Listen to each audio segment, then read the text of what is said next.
আওয়ামী লীগ নিষিদ্ধের দাবিতে শাহবাগে গণজমায়েত কর্মসূচি পালিত হচ্ছে। এ নিয়ে আরো জানাতে রাজধানীর শাহবাগ মোড় থেকে যোগ দিচ্ছেন আমাদের সহকর্মী নাহিদ কামাল।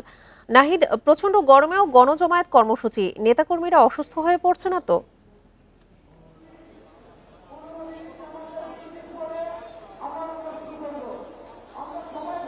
জি, আজকে আসলে আমরা দেখেছি সকাল থেকেই কিন্তু বিভিন্ন রাজনৈতিক দলের নেতাকর্মীরা কিন্তু এখানে আসতে শুরু করেছেন এবং গণজমায়েত বিশেষ করে দুপুরের পর থেকেই হাজার হাজার নেতাকর্মীরা এখানে এসে উপস্থিত হয়েছেন এবং এখন পর্যন্ত বক্তব্য দিচ্ছেন এবং তাদের যে দাবি পূর্ব ঘোষিত সেই দাবি বাস্তবায়নের জন্য এরই মধ্যে সব দলের পক্ষ থেকে যারা এসেছেন তারা কিন্তু হুঙ্কার দিচ্ছেন। আমি যদি আমার সহকর্মীকে একটু এখানকার পরিস্থিতি দেখানোর চেষ্টা করি, এখানে হাজার হাজার মানুষ এসেছেন এবং তাদের এই কর্মসূচির কারণে এরই মধ্যেই শাহবাগ কেন্দ্রিক যেসব যান চলাচল আছে সেগুলো বন্ধ হয়ে গিয়েছে এবং এরা যেহেতু পূর্ব ঘোষিত কর্মসূচি ছিল, ব্লকেট কর্মসূচি ঘোষণা করা হয়েছিল, সেই ব্লকের কর্মসূচি চলছে। আমরা কিছুক্ষণ আগে দেখেছি এখানে মূলত এনসিপি এছাড়া ছাত্র শিবির এবং বিভিন্ন ইসলামিক দলগুলো যেগুলো রয়েছে সেখানকার নেতাকর্মীরা কিন্তু এখানে এসেছেন এবং বক্তব্য দিচ্ছেন এখন পর্যন্ত।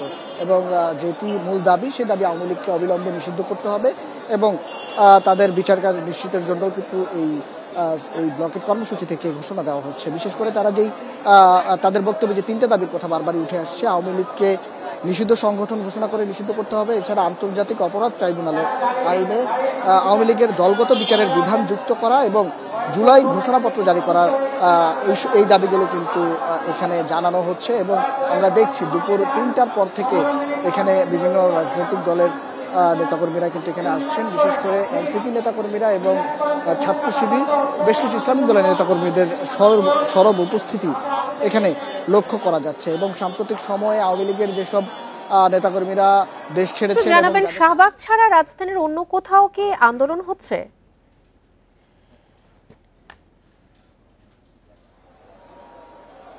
মূলত আসলে গতকাল রাত থেকে আমরা দেখেছি রাজধানীর বিভিন্ন পয়েন্টে, বিশেষ করে রামপুরা, যাত্রাবাড়ি, উত্তরা, মিরপুর সহ বেশ কিছু জায়গায় ব্লকেট কর্মসূচির বা অবস্থান কর্মসূচির ঘোষণা দিয়েছিল। কিন্তু পরবর্তীতে আমরা দেখেছি আজকে সকালের পর থেকে বিশেষ করে যাত্রাবাড়ি এবং রামপুরা কেন্দ্রিক যেসব শিক্ষার্থীরা ব্র্যাক ইউনিভার্সিটি এবং নর্থ সাউথের সামনে থেকে যাদের নামার কথা ছিল, তারা পরবর্তীতে সেখানকার কর্মসূচি সেখান থেকে সরিয়ে এনে তারা কিন্তু এই শাহবাগেই গণজমায়েতে যোগ দেওয়ার সিদ্ধান্ত নেয় এবং সেখানেই আমরা দেখেছি দুপুর 12টা 1টার পর থেকেই তারা এখানে আসতে শুরু করেন এবং সর্বশেষ যেটি জেনেছি তারাও এখানে যোগ দিয়েছেন। এখন যেটি চলছে, মূলত যারা এখানে এসেছেন তারা বক্তব্য দিচ্ছিলেন এবং তাদের যে 3 দফার দাবি, সেই দাবি বাস্তবায়নে অবিলম্বে অন্তর্বর্তী সরকারকে পদক্ষেপ নেওয়ার জন্য কিন্তু হুঁশিয়ারিও দিচ্ছেন, আলটিমেটামও দিচ্ছেন এবং তাদেরকে নির্দিষ্ট সময়ের মধ্যে অবিলম্বে যেন আওয়ামী লীগকে নিষিদ্ধ করা হয় সেই দাবিটি কিন্তু বারবারই করে যাচ্ছেন। আজকে আমরা দেখেছি বিকেল 3টার পর নাগাদ যারা এখানে এসেছেন তারা এখন অবস্থান নিচ্ছেন, যেহেতু তাদের ব্লকেট কর্মসূচি চলছে। এরই মধ্যেই যান চলাচল পুরোপুরি বন্ধ আছে শাহবাগ কেন্দ্রিক যেসব রয়েছে। অন্য বেশ কিছু সড়ক এরই মধ্যেই ভোগান্তি চিত্রও কিন্তু আমরা দেখেছি। এই ছিল শাহবাগের ব্লকেট থেকে আমার কাছে সর্বশেষ। শাহবাগ থেকে গণজমায়েত কর্মসূচি নিয়ে জানাচ্ছিলেন আমাদের সহকর্মী নাহিদ কামাল।